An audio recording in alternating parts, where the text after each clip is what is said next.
गोलू राजा तहरा का चाहिए हाथ में बढ़िया से हाथ में पकड़ो ए जी सुन तनी होली आइल बा का चाही रउरा के कमे समय में समाप्त करू बढ़िया से बोलल जाला ए राजा जी ए जीजा जी कमे समय में समाप्त कर देती है का ए राजा बोलिए ए जीजा जी का बोल ए जीजा जी सुन तनी होली आइल बा रउरा का चाही हमारा कटोरा चाहिए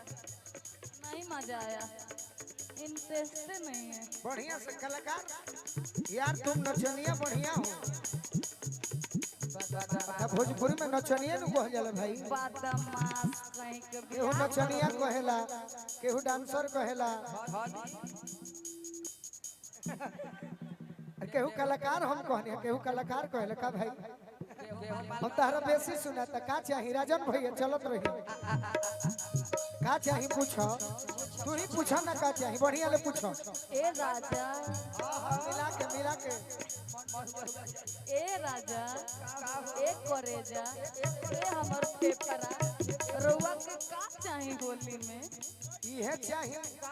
सुनो चाहिए जीजू सुनो चाहिए फागुन में माल फर चुनो चाहिए अरे सुनो चाहिए जीजू सुनो चाहिए होली में माल फर चुनो चाहिए देखो हमार घर आरा जिला जरूर हो बाकी कमाई ले गोपालगंज से खोजता नहीं हम दीपिका पादुकोण के खोजता नहीं हम दीपिका पादुकोण के तारे के नहीं खोजो अब की भोजपुरी के चाहबो ना करी भले 1 करोड़ जियान हो जाए बाकी साउथ के लिए आइएगा बॉलीवुड के अरे खोजता नहीं हो दीपिका पादुकोण के काहे खाती काहे खातिर कोकरी खियाई दिलिया जाके सोन के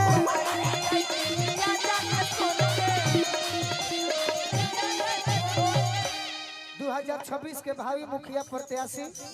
दीपक भैया आशीर्वाद दिले बनी बाकी ये मुस्कान तनी हिला दो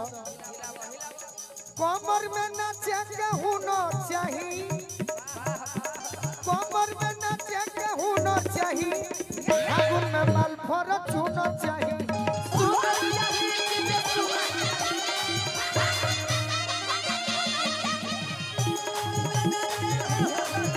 हे राजन भैया एक भाई आशीर्वाद देता है भागी हो बतिया जन चढ़ैया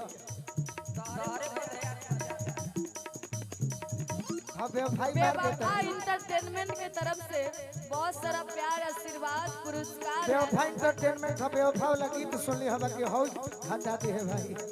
गोड़ पर तनी तो ना ना ना ना ना ना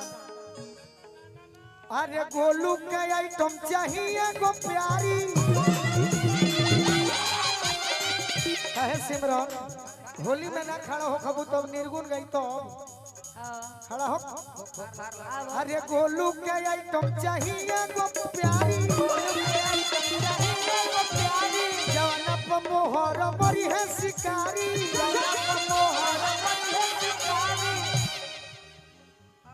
तमिल ठेकेदार जी देवापुर से आशीर्वाद दिले बनी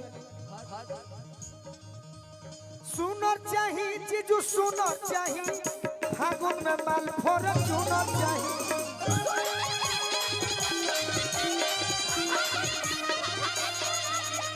सुनर चाहिए जीजू सुनर चाहिए फागुन में माल